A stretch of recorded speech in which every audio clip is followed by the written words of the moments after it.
രാമായണം ആദികാണ്ഡം ഭാഗം 7.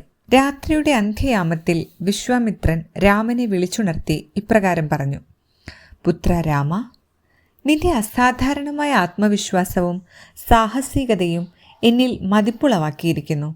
ദുഷ്ടന്മാരെ നിഗ്രഹിച്ച് ശിഷ്ടന്മാരെ രക്ഷിക്കുക എന്നുള്ളതാണ് നിന്റെ ജന്മലക്ഷ്യം തന്നെ.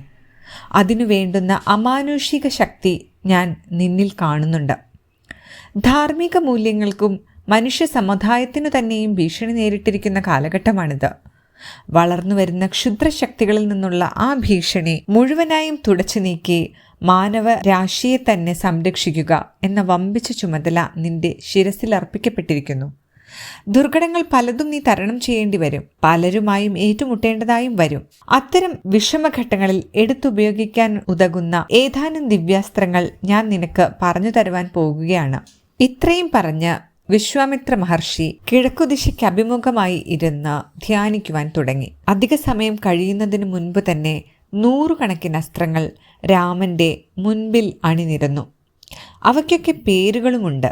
ധർമ്മപാശം, ബ്രഹ്മാസ്ത്രം, വായവ്യാസ്ത്രം, ഐന്ദ്രാസ്ത്രം, വരുണാസ്ത്രം, ആഗ്നേയാസ്ത്രം, ധർമ്മചക്രം, കാലപാശം, ബ്രാഹ്മം, ശങ്കരം, നാരായണം, മോഹനം, എത്ര ദിവ്യാസ്ത്രങ്ങൾ! വിശ്വാമിത്ര മഹർഷി എല്ലാ അസ്ത്രങ്ങളെയും അവ ഉപയോഗിക്കേണ്ട രീതിയും രാമനെ പഠിപ്പിച്ചു കൊടുത്തു. കിഴക്ക് വെള്ള കീറിയപ്പോൾ വിശ്വാമിത്രനും രാമലക്ഷ്മണന്മാരും അവരുടെ യാത്ര വീണ്ടും തുടർന്നു. അഘോരവനം പിന്നിട്ട് കുറച്ചു ദൂരം നടക്കവേ രാമൻ ഒരിടത്തേക്ക് വിരൽ ചൂണ്ടിക്കൊണ്ട് ചോദിച്ചു: ഗുരുദേവ, ഏതാണ് ആ കാണുന്ന ആശ്രമം? അതാണ് നമ്മുടെ ലക്ഷ്യസ്ഥാനം രാമ, സിദ്ധാശ്രമം. അവിടെ വച്ചാണ് ഞാൻ എൻ്റെ യജ്ഞം നടത്തുന്നത്.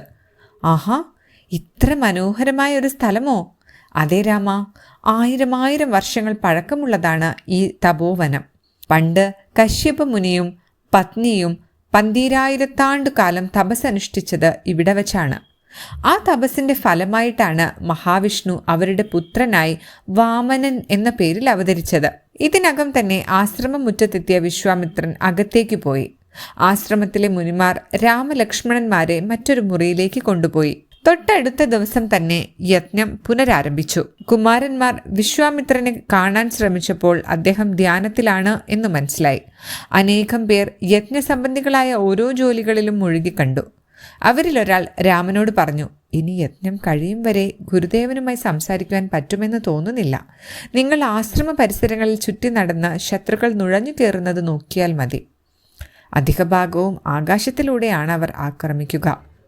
5 ദിവസം യാതൊരു അനിഷ്ട സംഭവങ്ങളും കൂടാതെ യജ്ഞങ്ങൾ നടത്തപ്പെട്ടു. എന്നാൽ 6-ാം ദിവസം, അന്നാണ് സമാപനം. വിധിയാംവണ്ണമുള്ള കർമ്മങ്ങളെ തുടർന്ന് യജ്ഞവേദിയിലെ ഹോമകുണ്ഡം പെട്ടെന്ന് കത്തിജ്വലിച്ചപ്പോൾ ആകാശത്തിലേക്കതാ കരിമേഘത്തുണ്ടുകൾ പോലെ രാക്ഷസന്മാർ മലിന വസ്തുക്കളുമായി നുഴഞ്ഞു കയറുന്നു. അക്കൂട്ടർ ലക്ഷ്യസ്ഥാനം എത്തും മുൻപ് തന്നെ രാമബാണങ്ങൾ അവരെ എതിരേറ്റു. ആരെയും വിടാതെ എല്ലാ രാക്ഷസന്മാരെയും രാമബാണങ്ങൾ ബുദ്ധിമുട്ടിലാക്കി. അങ്ങനെ യജ്ഞം സമംഗളം സമാപിക്കാൻ സാധിച്ചതിൽ സന്തുഷ്ടരായി അവിടെ കൂടിയിരുന്ന 1000 മുനിമാർ രാമലക്ഷ്മണന്മാരെ അവർ വാനോളം പുകഴ്ത്തി. വാതോരാതെയുള്ള അനുഗ്രഹാശിസുകൾ അവരുടെ മേൽ കോരിച്ചൊരിഞ്ഞു. 4-5 നാളായി തീരെ ഉറങ്ങാതിരുന്നതിനാൽ കുമാരന്മാർക്ക് അസ്വസ്ഥതയുണ്ടെന്ന് തോന്നുകയാൽ മുനിമാർ അവർക്കൊരു മെത്തയുണ്ടാക്കി ആ രാത്രി മുഴുവൻ അവരെ സുഖമായി കിടത്തി ഉറക്കി. പിറ്റേന്ന് കാലത്തുണർന്നെണീറ്റപ്പോൾ കുമാരന്മാർ കണ്ടത് മുനിമാർ ധൃതിയിൽ ഓരോ ജോലി ചെയ്യുന്നതായിട്ടാണ്. എല്ലാവരും ഏതോ യാത്രയ്ക്ക് ഒരുങ്ങുന്നത് പോലെ. അകത്തുള്ള സാധനങ്ങളൊക്കെ, അതായത് ഉപ്പ് തൊട്ട് കർപ്പൂരം വരെ എല്ലാം പല പാത്രങ്ങളിലും ചാക്കുകളിലുമൊക്കെ ഭദ്രമാക്കി വെച്ചിരിക്കുന്നു. ചിലരെല്ലാം കാളവണ്ടികളിൽ അടക്കി ഒതുക്കി വെക്കുന്നുണ്ട്. 1-2 അനേകം വണ്ടികളിൽ. എല്ലാവരും തിരക്കിട്ട ജോലിയിലാണ്. കാര്യം എന്തെന്നറിയാൻ രാമൻ ഒരു മുനിയോട് അന്വേഷിച്ചു. ഗുരുനാഥൻ സിദ്ധാശ്രമം വിട്ടു പോവുകയാണ്. ഇന്നലത്തെ യജ്ഞത്തോടുകൂടി അദ്ദേഹത്തിൻ്റെ ഇവിടുത്തെ ജോലിയെല്ലാം കഴിഞ്ഞു. ഇനി ഇങ്ങോട്ട് വരില്ല. ഇന്നിപ്പോൾ പോകുന്നത് മിഥിലാപുരിയിലേക്കാണ്. അവിടുത്തെ രാജാവായ ജനകൻ ഒരു മഹായജ്ഞം നടത്തുന്നുണ്ട്. അതിൽ പങ്കെടുത്ത ശേഷം വിശ്വാമിത്ര ഗുരു ഹിമാലയത്തിലേക്ക് മടങ്ങും. കേട്ടുനിന്ന മറ്റൊരു മുനി പറഞ്ഞു: കുമാരന്മാർ വരുന്നില്ലേ യജ്ഞത്തിന്? ഞങ്ങളൊക്കെ അങ്ങോട്ടാണ് പുറപ്പെടാൻ നിൽക്കുന്നത്. ശിവ എന്തൊക്കെ ഉണ്ടാവുന്നോ കാണാൻ. മുനിമാരുടെ ആശ്രമയജ്ഞം പോലൊന്നുമല്ല രാജാക്കന്മാരുടെ യജ്ഞം. 10,000 രാജാക്കന്മാർ വരിക. കഥ ഇഷ്ടമാവുന്നുണ്ടോ എല്ലാവർക്കും? ഇഷ്ടമായാൽ ലൈക്ക് ചെയ്യാനും സബ്സ്ക്രൈബ് ചെയ്യാനും കമൻറ്റ് ചെയ്യാനും മറക്കരുതേ. അപ്പോൾ ബാക്കി കഥയുമായി വേഗം വരാം.